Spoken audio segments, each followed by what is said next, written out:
Muy bien, para introducir el siguiente segmento, le pediría a nuestro presidente en la sede Occidente, Octavio Parga, con sede en Guadalajara, que por favor pase y nos haga favor de hacer este segmento.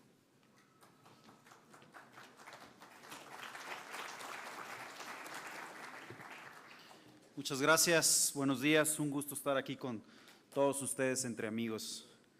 Banda ancha, detonadores de cambio, innovación y focalización. Siguiendo con el tema y con los retos que enfrentamos en la regulación del sector de telecomunicaciones, desde el diseño de un plan nacional de banda ancha hasta la licitación del espectro radioeléctrico. ¿Cuáles son los detonadores de cambio? ¿Qué se requiere para llevar esta banda ancha a un 60%, a un 60% de la población?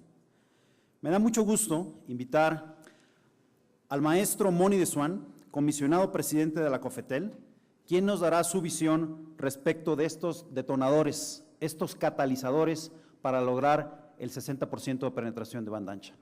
Muchas gracias.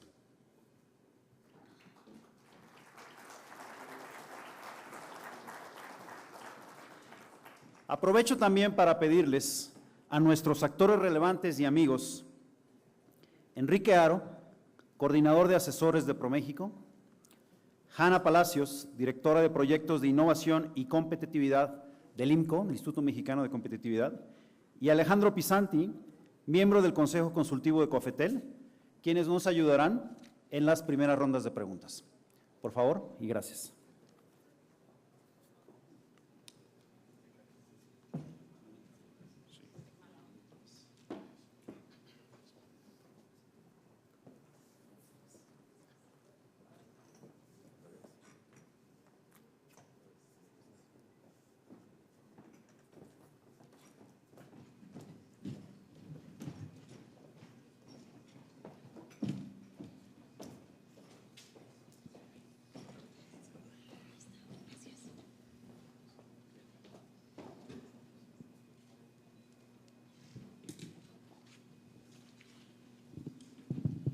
Me van a devolver esos 2 minutos, ¿verdad? Hola, ¿qué tal? Buenos días. Y voy a necesitar un minuto más porque creo que vale la pena recuperar un par de preguntas de la conferencia anterior. Creo que vale la pena también discutir inversión extranjera en radiodifusión. No olvidemos que estamos en COFETEL a mitad de 2 procesos licitatorios históricos en radio y en televisión. Creo que valdría la pena incorporar un debate entre soberanía e inversión extranjera en radiodifusión. Me uno a las palabras de Héctor en sentido de quitar todas las barreras a la inversión extranjera en telefonía fija, es decir, la ley de inversión extranjera no puede seguir siendo un mecanismo para defender los legítimos intereses de las empresas. Para eso están los paneles internacionales, porque esto ocurre cuando limitamos la inversión extranjera a costa del consumidor en este mercado. En calidad, creo que vale la pena ampliar un poquito la información bastante completa provista por Héctor. Perdón, reformamos el Plan Técnico Fundamental de Calidad de Redes Móviles por primera vez del año 2003, agregamos 8 indicadores a los 3 existentes para 11. Hace un par de días publicamos por primera vez las mediciones de calidad en la zona metropolitana y el DF para todos los operadores. Lanzamos Mi COFETEL, como ya se dijo, que es un sitio de denuncias, pero también de medidores de calidad. Actualizamos junto con Profeco, y de hecho el crédito ahí es de Profeco, del procurador, la norma 184. Hemos transparentado los criterios de visitas, mandamos una carta a todos los operadores diciéndoles qué exactamente puede hacer un visitador nuestro. Por primera vez en 12 años, el año pasado, emitimos las primeras opiniones de sanción en materia de calidad, primeras en 12 años. También sancionamos o emitimos opiniones por buzón. Hoy en día todos los buzones están regularizados, pero también creo que vale la pena alertar algo. Mientras la COFETEL, el órgano regulador de este país, no tenga facultades para sancionar directamente a los operadores, creo que va a ser muy difícil que la calidad mejore, como también va a ser muy difícil mientras el monto más alto de sanción por cuestión de calidad sean 4.5 millones de pesos en un mercado que, como sabemos, reportan varios miles de millones. Taché en la presentación el 60 porque creo que si nos ponemos buzos Si nos ponemos las pilas, podríamos incluso aspirar a 90%. Antes de ello, un segundo preámbulo al que ya hice.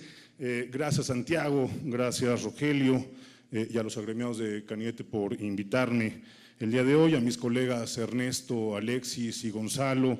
Un saludo a Hanna, Enrique y Alejandro, gracias por participar. Esta presentación es una presentación hecha a 3 manos, aunque el único responsable, quiero advertirlo de cualquier tontería que diga, seré yo. Incluye esfuerzos tanto de Mónica Aspe, coordinadora de la Sociedad de la Información y el Conocimiento, pero también del director general de la CFE, Jaime González. Creo que además es un reconocimiento implícito a 2 colegas que están haciendo las cosas realmente bien. Los que me conocen saben que empezaré con un panorama realista, pesimista, de autocrítica, para luego presentar 3 proyectos que abren la posibilidad a un futuro mucho más optimista y que nos invitan a cuestionarnos si podemos, como decía yo, llegar a algo más de 60%. El panel amenaza con 10 minutos de preguntas, la audiencia con otros 10. Advierto que de ser necesario y aprovechando la presencia de Mónica, si necesito su auxilio, sobre todo para la parte de TICS, la llamaré y le pediré ayuda, no solo por justicia de su trabajo, sino también por facultades y competencia. Lo que aquí diga tiene como único propósito provocar un debate en torno a posibles políticas públicas y regulatorias. Refleja exclusivamente mi opinión, ni la de Ernesto, ni la de Gonzalo, ni la de Alexis.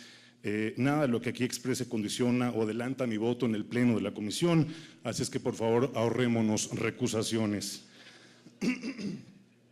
Pasemos al diagnóstico realista pesimista. La evolución, yo tengo que apretarle, ¿verdad? Perdón.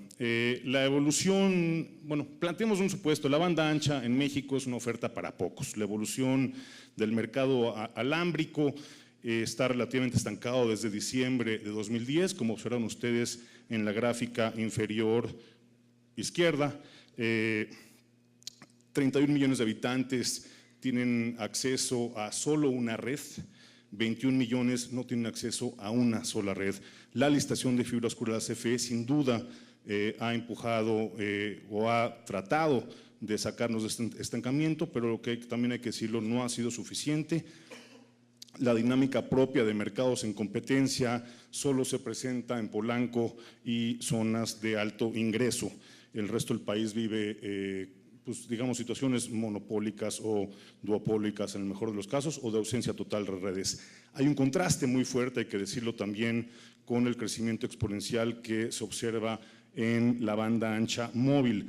¿Por qué? Bueno, cada quien se pondrá sus moños. Nosotros diremos que es por la elección 2021, que le permite a un operador tener ya presencia por fin en la región 9, a otro lo hace nacional y creo que va muy en tiempo con las inversiones que ha prometido, genera una tendencia equilibrada.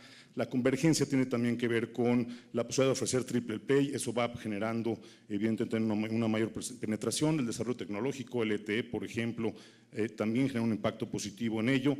La concentración de 2 operadores, Televisa y Ustel, creemos nosotros, y por de ahí la apuesta, tendrá también un impacto positivo en la penetración de banda ancha móvil, generando mercados más competitivos y por supuesto y sobre todo el esfuerzo por parte de cada uno de los concesionarios en este país. Hay una disminución de precios, ya lo decía el secretario, que me parece que es importante, que es interesante, eso se observa en la gráfica inferior derecha, pero que es sin duda insuficiente. Decía yo que es una oferta para pocos y es un acceso para ricos. La poca inversión e infraestructura insuficiente afectan, pero también el precio juega un papel fundamental en el acceso. Análisis Mason, una consultora con la que trabajamos comúnmente, dice lo siguiente: cuando el precio de la banda ancha representa más de 0.7 el ingreso familiar, nos podemos despedir de la banda ancha. La familia no contratará servicios de banda ancha y les tenemos muy malas noticias. Para 80% de las familias en este país, ese umbral está por encima. Si ustedes observan en la parte inferior derecha, solo el quinto quintil, es decir, los más ricos, seguramente los que estamos aquí, contratar banda ancha significa 0.4% de nuestro ingreso familiar. Para el resto de los mexicanos, según Análisis Mason, la apropiación, el acceso a banda ancha está inhibida. Lo que les platicaba previamente, es decir, cómo se ve nuestro país, los 112 millones de mexicanos, Yo llamaría su atención al círculo rojo. Ahí están los 31 millones de mexicanos que solo tienen una red de fibra oscura, los 19 que no tienen acceso a una red de fibra oscura y los 2 que no tienen acceso a ningún tipo de red. ¿Cuáles son los 3 proyectos que me parece que podríamos impulsar y que podrían trastocar el mercado de telecomunicación en nuestro país? El primero es la Red Nacional de Transporte Interurbano. Algunos antecedentes para quienes no están familiarizados. En 1989, la CFE comenzó a tender fibra óptica a lo largo del país. Es una de las apuestas más inteligentes que se han hecho, a mi modo de ver, en este país. En 2006 obtiene una concesión para provisión y arrendamiento de capacidad con 17,000 kilómetros de fibra, 33 rutas y 71 localidades. En 2010 se adjudican 2 hilos de fibra, ya dijimos un impacto positivo pero insuficiente, y hoy la CFE cuenta con 22,000 kilómetros, 112 hoteles y sirve a 50% de la población o solo a 50% de la población. Así se ve hoy, así nos gustaría que se viera mañana. Si bien la apuesta que menciono fue buena, hay que seguir apostando en CFE. La CFE tiene un déficit importante, se ha calculado que tendría que tener una red de alrededor de 60,000 kilómetros, tiene solo 20,000. Necesitamos, por lo tanto, alrededor de 10,000 millones de pesos en un lapso de 3 años para crecer a 1,000 minoteles y 35,000 kilómetros más de fibra oscura. La primera etapa ya fue anunciada, instruida y promovida por el presidente Calderón en un evento similar en Acapulco a una cámara amiga, y ya está en marcha con el apoyo de Jaime González y su equipo. 40 millones de dólares, 70 minoteles y 200 kilómetros se instalarán como una primera piedra, digamos, de este gran proyecto que tendrá que convertir al país en el mapa que vemos ahí. Pero no solo falta recursos, también hace falta revisar la estructura institucional. CFE Telecom necesita revisar su naturaleza jurídica, para darle autonomía de consideraciones energéticas, para darle un presupuesto propio, para dotarlo de flexibilidad y racionalidad y para que puedan tener una estructura de precios en competencia, es decir, en vez de duopolio minus, un cost plus que permita a todos acercarse a esa red dorsal. Tendríamos además que definir qué va a pasar con la infraestructura que está en el centro del país y que era propiedad de la antigua Luz y Fuerza del Centro. ¿Cuál es el impacto de este primer gran proyecto? Bueno, con 10,000 millones de pesos acercamos la fibra a menos de 40 kilómetros para 98% de la población. 1,500 cableros en todo el país podrían beneficiarse inmediatamente, dado que hoy solo ofrecen servicios unidireccionales de datos. A 40 kilómetros les es rentable conectarse a uno de estos mini hoteles y ofrecer bidireccionales. Eso se ve un poco en la gráfica, es decir, tenemos 13,000 casas pasadas y solo en alrededor de 4,000, 5,000 se ofrecen bidireccionales. El resto, el faltante, es precisamente lo que buscaría este primer gran proyecto cubrir al crecer, insisto, 10,000 millones de pesos con 1,000 mini-hoteles y 35,000 kilómetros. Es posible hacerlo en 3 años. Para el 2015 estaríamos en posibilidad de acercar, insisto, fibra a 1,500 cableros. El segundo gran proyecto que podría trastocar nuestro entorno tiene que ver con la banda 700, historia de la banda 700. Si bien, como decíamos previamente, la banda ancha móvil crece exponencialmente, la demanda crece mucho más rápido de lo que está creciendo, digamos, la disposición de espectro. El mundo busca espectro por todos lados, hasta por debajo de la cama. Se prevé que el tráfico global de datos móviles pasará de 1.2 exabytes a 6.3 exabytes mensuales para el año 2015. El crecimiento se ve del lado izquierdo. Y dado este escenario de crecimiento exponencial, en 2007 la Conferencia Mundial de Radiocomunicaciones, algo que seguramente ustedes saben, identificó más espectro para banda ancha móvil y la banda 700, aquella que corre de los 698 a los 806 MHz, es sin duda alguna la joya de la corona. Podremos ver después qué pasa en algunos años con la banda 600 y, como decía Héctor, con 800 hemos logrado acuerdos importantes con Estados Unidos y con los antiguos tronqueros para migrar y usar mejor 800. Pero concentrémonos en 700 por sus propiedades de penetración y propagación. 700 ofrece la mayor cobertura y eficiencia al más bajo precio de despliegue. Pareció comercial de algún operador, ¿verdad? Aquí, entre otras cosas, reside 4G en sus distintas tecnologías como LTE. Su aprovechamiento, sin embargo, depende de pasos previos: la transición a la televisión digital terrestre, una segmentación inteligente de esta banda y un mecanismo innovador de licitación. Vamos uno por uno. En el proyecto TDT muchas veces se ha criticado al gobierno por hacer un esfuerzo excesivo, hasta necio, por transitarnos a la televisión digital terrestre.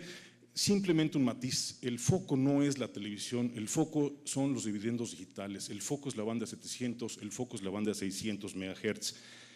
Además, hay en efecto algunas ventajas asociadas con la televisión, mayor competencia y demás. Quiero que pongan atención en la parte, en la gráfica que se presenta ahí.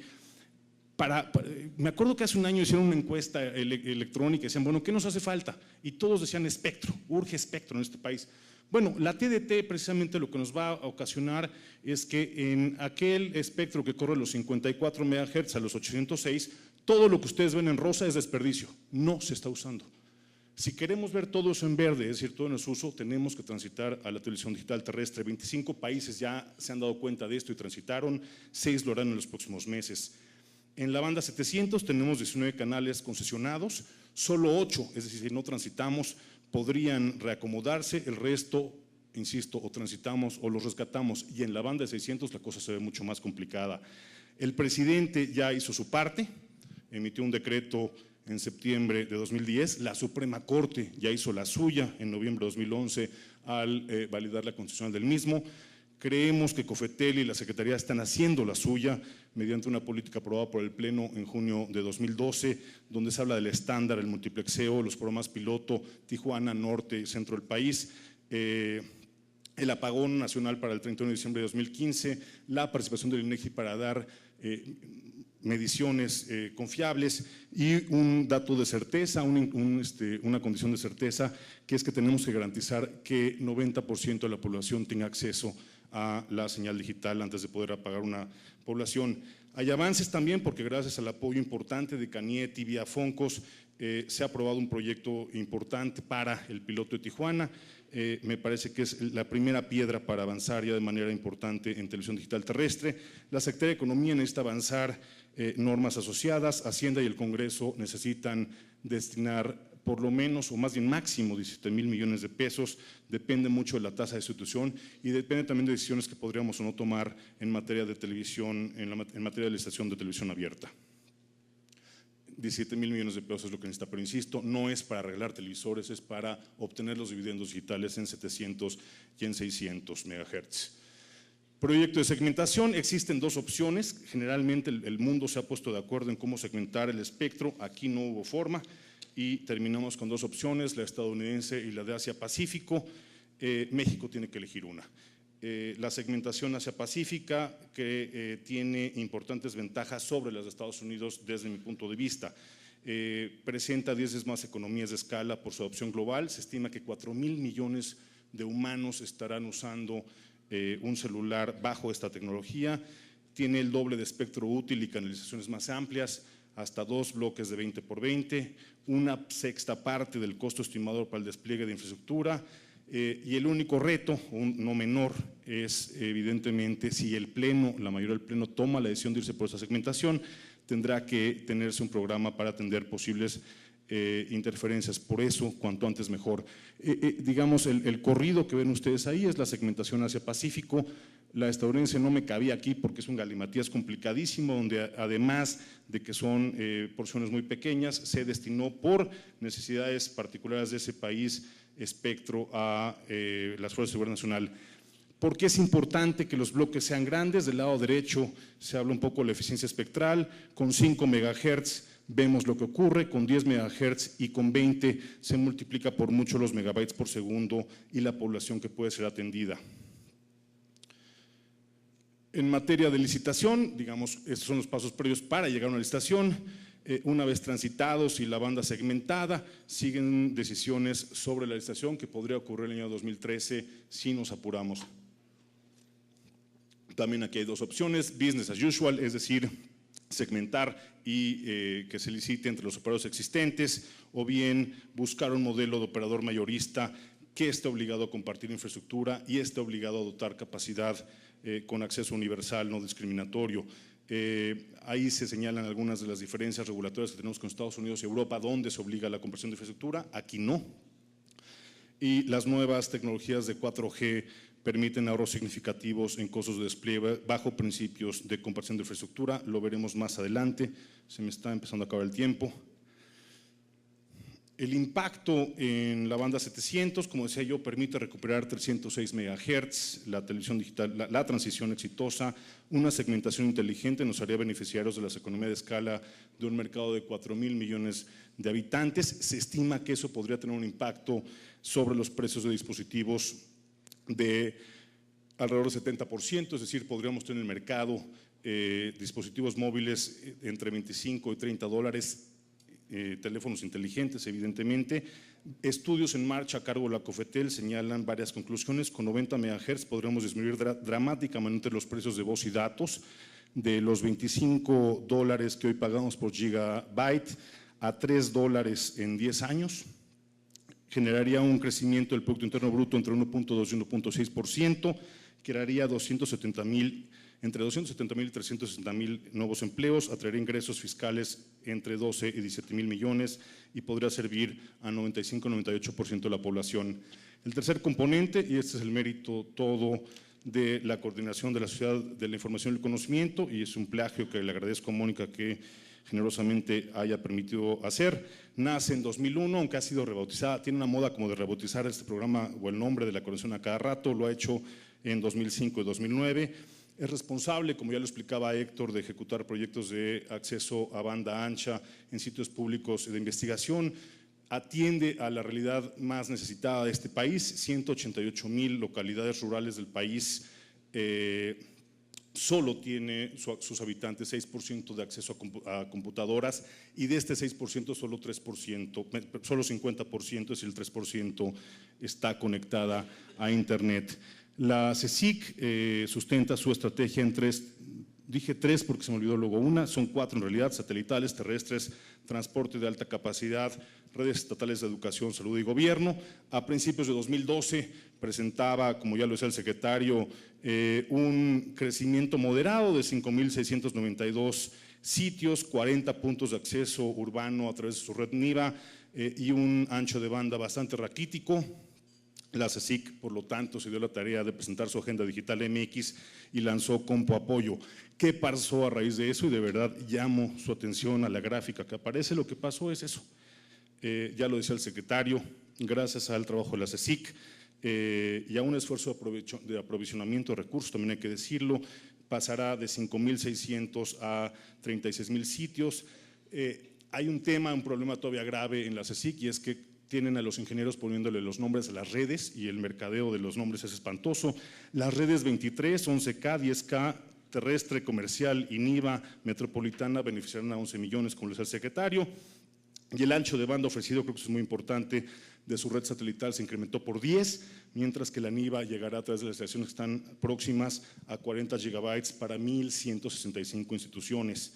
La meta es conectar, si bien hay un avance importante, lo que también llama su atención es la línea verde que está hacia arriba, es decir, estamos muy lejos, 250,000 sitios, pero es posible.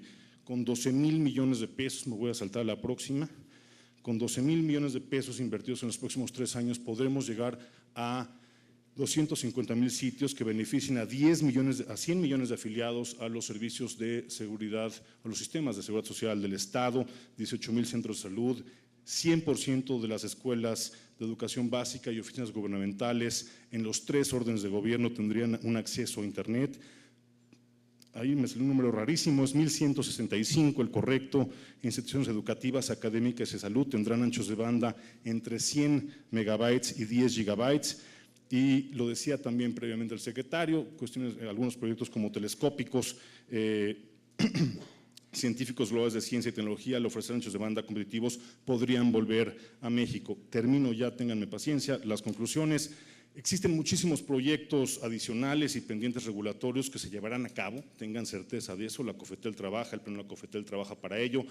El IXP, la instalación del primer punto de intercambio de Internet será instalado en los próximos meses. Tenemos una cantidad de pendientes en obligaciones específicas, establecimos enlaces dedicados, falta minoristas, falta terminación, trabajaremos en ellos. El convenio marco interconexión, un proyecto que encabeza el comisionado Martínez Pous. Los modelos de costos de interconexión, la revisión, quienes han presentado diferendos saben a lo que me refiero. El plan espectral, que ya adelantaba Héctor, me parece que es el plan espectral más serio que se ha trabajado en este país, y lo puedo decir yo con toda tranquilidad porque no lo hice yo, lo hizo el área sustantiva a cargo de Luis Lucatero. Las lecciones 20, 23 y 24, es decir, radio y televisión, las que ya mencionaba, la norma oficial mexicana que establece la separación de radio, en fin, hay una serie, el reglamento interior de la COFETEL que esperamos se publique rápidamente, pero lo que hoy parece un reto monumental, que lo es sin duda, podría convertirse en una realidad con 3 proyectos, los repito, 3 proyectos de infraestructura, la Red Nacional de Transporte Interurbano, 10,000 millones de pesos para el 98% de la población, la red abierta de cobertura nacional en 700 MHz, 17,000 millones de pesos también para el 98%, y la estrategia de conectividad de acceso público a banda ancha, 12,000 millones de pesos. Es decir, si en los próximos 3 años encontramos los consensos y los acuerdos suficientes para invertir 39,000 millones de pesos, le podemos dar la vuelta a la tortilla en materia de telecomunicaciones. Su impacto en el Producto Interno Bruto es de varios puntos porcentuales, ya lo vimos, su impacto social de verdad es incalculable. La viabilidad y ejecución de estos proyectos requiere de continuidad en las políticas, ya lo decía Enrique Villa, el director del CONACYT, uno de los problemas que hay en su sector es que se cambian los programas a cada rato, este también es uno de los problemas en el sector de telecomunicaciones. Tenemos que construir consensos, hay una ausencia de consensos importantes, no solo entre el regulador y los regulados, también entre los poderes, que si vamos a arreglar televisión, que si no vamos a arreglar televisiones, en fin, se nota en todos los aspectos. Necesitamos una mejor coordinación de instancias y por eso decía yo que esta es una presentación a 3 manos. Lo que también queríamos mandar el mensaje, Mónica, Jaime y un servidor, es: estamos trabajando coordinadamente, estamos analizando los impactos y las viabilidades coordinadamente para verdaderamente dotar a este país de una cobertura universal. Sobre todo, insisto, entender a las telecomunicaciones como una política social y un derecho universal, pero no solo de manera enunciativa, sino tangible para todos los ciudadanos. Como dicen por ahí, se acabaron los pretextos, yo solo añadiría algo: el tiempo apremia. Muchas gracias.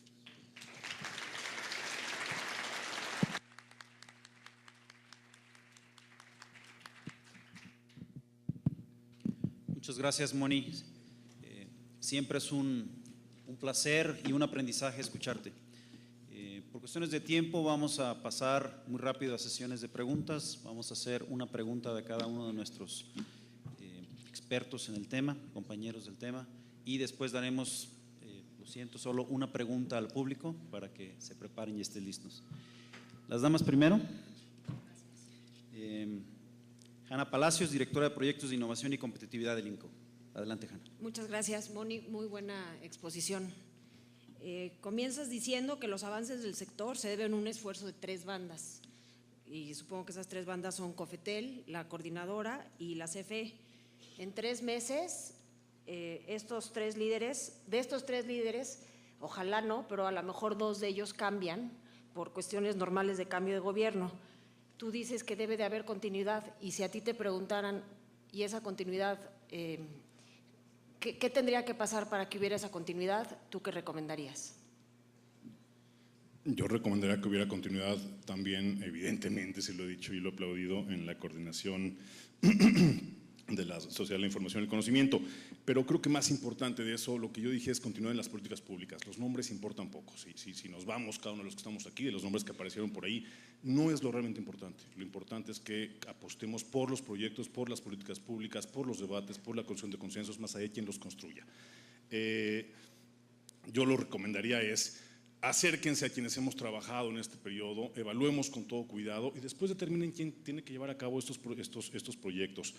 También un matiz, Hanna. Dije que eran 3 instancias, pero también reconocí que lo son los concesionarios. Sin los concesionarios esto no es posible, es imposible. Hay una inversión importante, una inversión privada importante, a la que hay que acompañar, sin duda alguna, una inversión pública. Cuando criticamos que en este país estamos rezagados en términos de inversión per cápita, privada, también hay que reconocer que en pública estamos igualmente rezagados. Volviendo a una pregunta que hacían previamente respecto de los incentivos fiscales, yo plantearía lo siguiente: no hacen falta tantos incentivos fiscales, lo que hace falta es que los activos del país sean puestos a disposición de las telecomunicaciones, entendidas estas como una política social. El tema de los impuestos y demás lo podemos ver después. De verdad creemos que por la vía de los activos del país podremos darle la vuelta. Además hay una paradoja muy importante. En otros países la transición a la televisión digital terrestre era una condición sine qua non porque la banda 700 estaba atiborrada de canales de televisión. Aquí precisamente, dada la concentración que tenemos en televisión, la banda 700 ha sido prácticamente inutilizada. Hay ciertas ventajas que hoy en día tenemos debido al enorme peso de mercados concentrados que podríamos aprovechar muy rápidamente, como particularmente ocurre en la banda 700. Para recapitular, el esfuerzo es de todos y lo que importa son las políticas públicas, no las personas que las llevan a cabo. Muchas gracias, Hanna. Muchas gracias, Moni, nuevamente.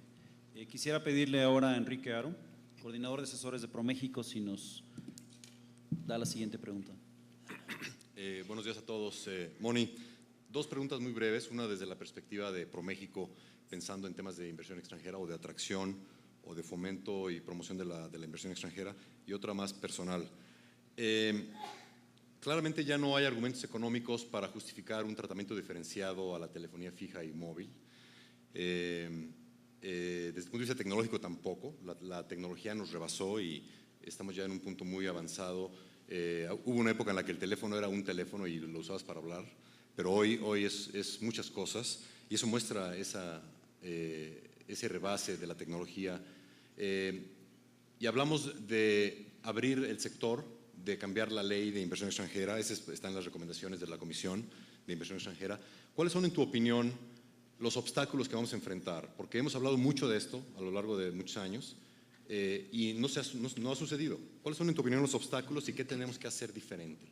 Y la segunda pregunta más personal… Perdón, ¿te refieres a inversión extranjera en particular? Sí, en particular en el sector, en los sectores, porque México es uno de los países más cerrados en el sector de telecomunicaciones, de acuerdo a datos de la OCDE y del Banco Mundial.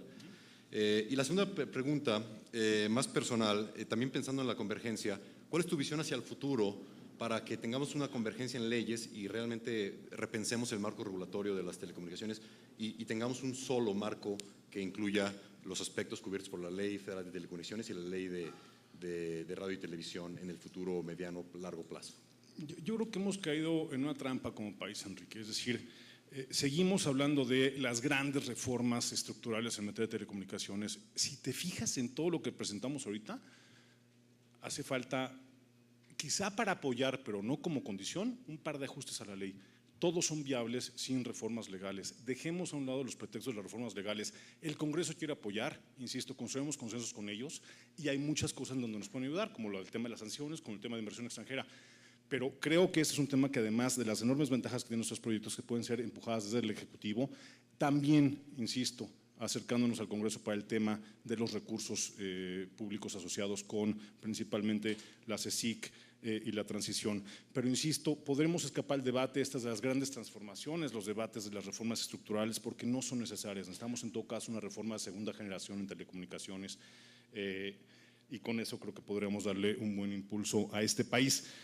Tienes toda la razón, tenemos mercados convergentes, hablamos de la convergencia todo el tiempo y cuando volteamos a ver la ley de inversión extranjera tenemos una ley absolutamente anticonvergente, en donde segmenta, en donde en telefonía móvil permite la inversión al 100%, en fíjate la restringe al 49% y en radiodifusión, y ese es uno de los retos, vamos a encontrar, me parece, un debate que a mí, muy respetuosamente me parece retórico, que tiene que ver con la soberanía.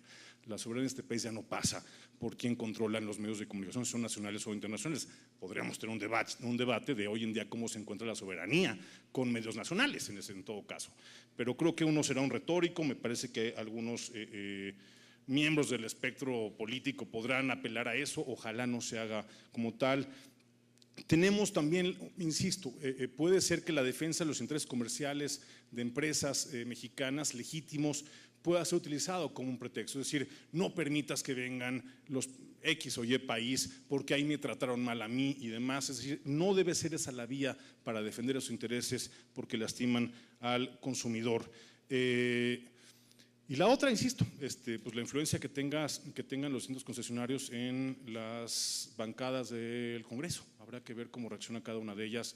Ojalá nos demos ya la oportunidad de abrirnos a capital extranjero.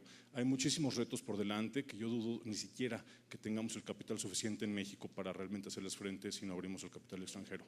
Espero haber contestado tus preguntas. Gracias nuevamente, y ahora quisiera pedirle a Alejandro Isanti, miembro del Consejo Consultivo de Cofetel, si nos ayuda con otra pregunta. Muchas gracias. Gracias a Santiago Gutiérrez y a la Canietti por considerarnos en esta intervención. Moni, para mí el gran ausente en tu presentación es el driver que nosotros vemos desde la Sociedad de Internet de México y de la Academia, que es Internet. Mencionaste Internet después de tu tiempo reglamentario. La palabra Internet apareció cuando ya estabas en el minuto 16. Yo no regulo Internet. ¡Mónica! Y es que además hay un desacoplamiento, ¿no? entre las capas en las que se desarrolla creativa intensísimamente Internet y las capas en las que se desarrollan y extienden las telecomunicaciones. Las inversiones son distintas, los actores son distintos, en fin.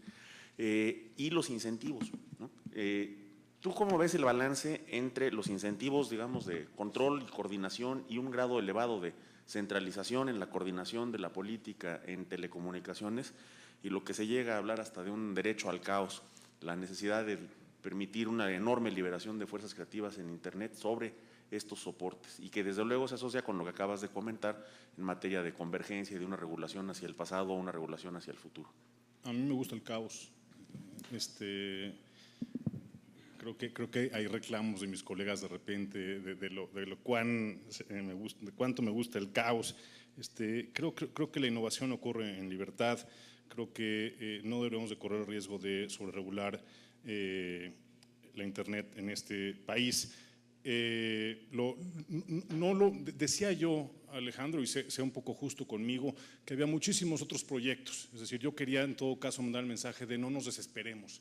Con 3 proyectos podemos dar la vuelta, por supuesto, y Mónica, me gustaría que lo explicara, está haciendo mucho más de lo que yo aquí injustamente pude haber expuesto en materia de apropiación, el tema de Compapoyo, el tema de telemedicina y demás, en buena medida porque no quería distraer la atención a eso. Mónica, ¿me echas la mano? Le avisé que iba a romper el protocolo, te lo paso.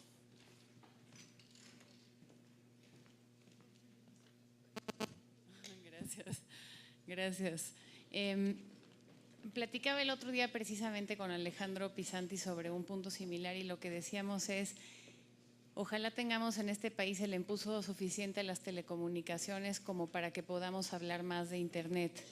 Y creo que parte de la respuesta es esa. Es difícil hablar de Internet en México cuando tenemos todavía una situación en las telecomunicaciones que nos mantiene hablando de la importancia de la cobertura, de la infraestructura, del acceso de las personas a la banda ancha, y creo que es natural que la conversación se siga yendo hacia el tema de la banda ancha porque es un tema que apenas empezamos a atender y a resolver y que se requieren de estos grandes proyectos. De otros proyectos en el gobierno federal que atiendan a la parte de inclusión digital, a la parte de apropiación, hay muchos, ya se mencionaron aquí algunos, y los hay en todas las secretarías. Este es un tema muy transversal, está en la parte específicamente de capacitación. Con el INEA estamos capacitando a casi 1 millón de adultos al año en habilidades digitales básicas. El 24 de septiembre vamos a lanzar Club Digital con herramientas tecnológicas más sofisticadas para jóvenes interesados en tecnologías. En fin, hay una serie de otros proyectos, pero creo que el tema aquí sí es banda ancha porque sí es el gran reto del país todavía y eso nos hace más difícil centrarnos en conversaciones de Internet, de aplicaciones, de innovación sobre Internet cuando tenemos un problema importante que resolver todavía en las telecomunicaciones.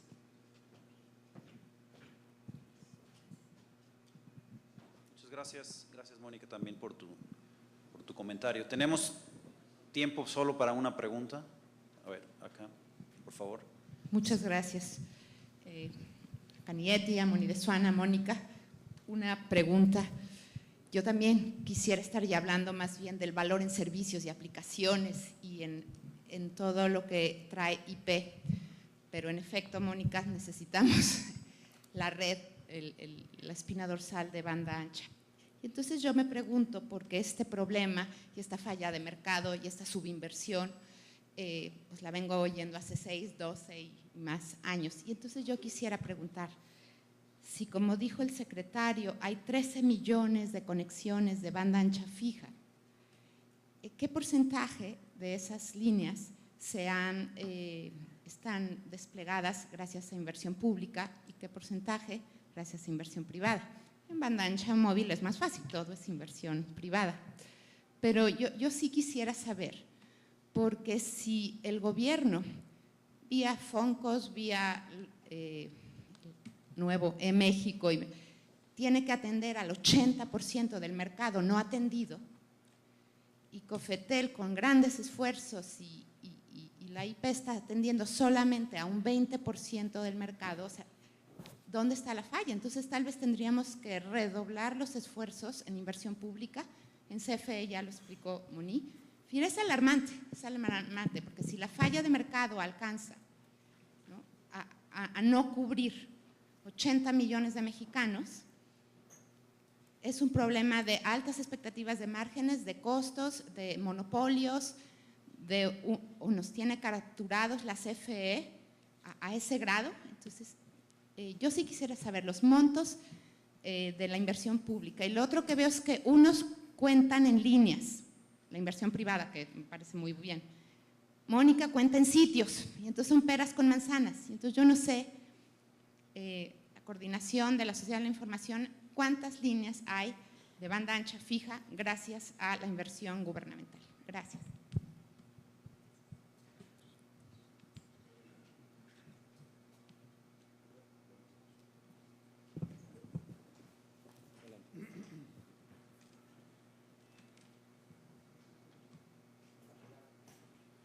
Gracias, Adriana. Mira, la verdad es que es imposible que tenga todos los datos en la cabeza. No podría darte una respuesta de memoria de cuántos sitios o cuántas de estas líneas. Bueno, los sitios de Mónica son todos pagados con inversión pública, evidentemente, pero las líneas como tal no tengo cuál es la separación entre privadas y públicas y no tengo los datos de Foncos, por ejemplo. Ahora, de los proyectos a que se plantean, hay una combinación que se da casi de manera natural. Cuando hablamos de los 3 proyectos presentados, son 39,000 millones de pesos en inversión pública, que no ha ocurrido hace muchísimo tiempo. Me parece que es un monto asequible, me parece que es un monto que tendría un impacto, insisto, social realmente interesante. Pero, por ejemplo, pongamos el ejemplo de la banda 700, hablaba yo de 17,000 millones de pesos solo para permitir la transición a la televisión digital terrestre. Además de eso, harían falta el despliegue de la red, y el despliegue de la red vale 6,000 millones de dólares. Eso evidentemente tendrá que venir de los inversionistas privados o bien de acciones público-privadas. Ahora, ¿cuál es el secreto en todo esto? Que podemos en todo este esfuerzo, insisto, dependiendo del modelo de licitación que sigamos, también revisar la forma en la que estamos concesionando el espectro y cuáles son las condiciones de cobertura que vamos a poner. Peleémonos mucho más por las condiciones de cobertura, peleemos mucho más por la velocidad que se tendrá que dar en este caso en banda ancha móvil y un poquito menos por cuánto vamos a recaudar en el Estado mexicano. Veía yo el otro día un dato por ahí. Lo que se recaudó en la banda 700 en Estados Unidos se recuperó simplemente por la productividad, según algunos cálculos, en 3 meses. A eso es a lo que habría que apostarle realmente.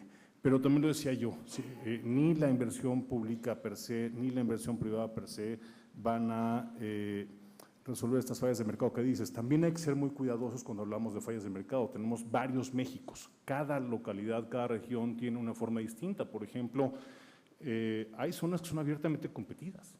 Es decir, el Distrito Federal es tan competido como el mercado más competido de Suiza o de cualquier país europeo. El problema es lo que pasa en aquellos 52 millones de mexicanos que habitan en localidades donde tienen una, máximo 2 redes, o bien en ASLs, ¿no? Aquellas áreas de servicio local donde no hay competencia como tal. Pero insisto, creo que no podremos tampoco dar recetas que sirvan a todo el país, sino habrá que establecer recetas caso por caso, localidad por localidad. Mónica en realidad no está invirtiendo discriminadamente en todo el país, tiene estrategias segmentadas. Incluso nosotros, ahora que está revisando el Consejo Peralta las ASLs, también cada una responde a distintas lógicas. En obligaciones específicas también tendremos que seguir ciertas regionalizaciones. En fin, es una mezcla de muchísimas cosas. El tema está interesantísimo, estoy seguro que hay muchas preguntas más, pero por cuestiones de agenda vamos a tener que detenernos aquí. Agradecer nuevamente al maestro Moni Estuán su participación y Gracias. por supuesto a nuestros compañeros Alejandro, Hanna y Enrique y a todos ustedes por su tiempo. Muchas gracias. Muchas gracias. Gracias, Moni. Y nuestro presidente Octavio Parga te hará entrega de un reconocimiento de parte de Canietti. Gracias. Tenemos programado un receso, viene 10 minutos, les pediré que sea de 5 minutos para recuperar un poquito el tiempo que habíamos perdido. 5 minutitos y regresamos a continuar con la ponencia de Alexis Milo, por favor. You shake my nerves and you rattle my brain. Too much love drives a man insane. You broke my will, but what a thrill. Goodness gracious, great balls of fire. I let you love what I thought it was funny. You came along and woo, now honey, I've changed my mind. This love is fine. Goodness gracious, great balls of fire. Kisses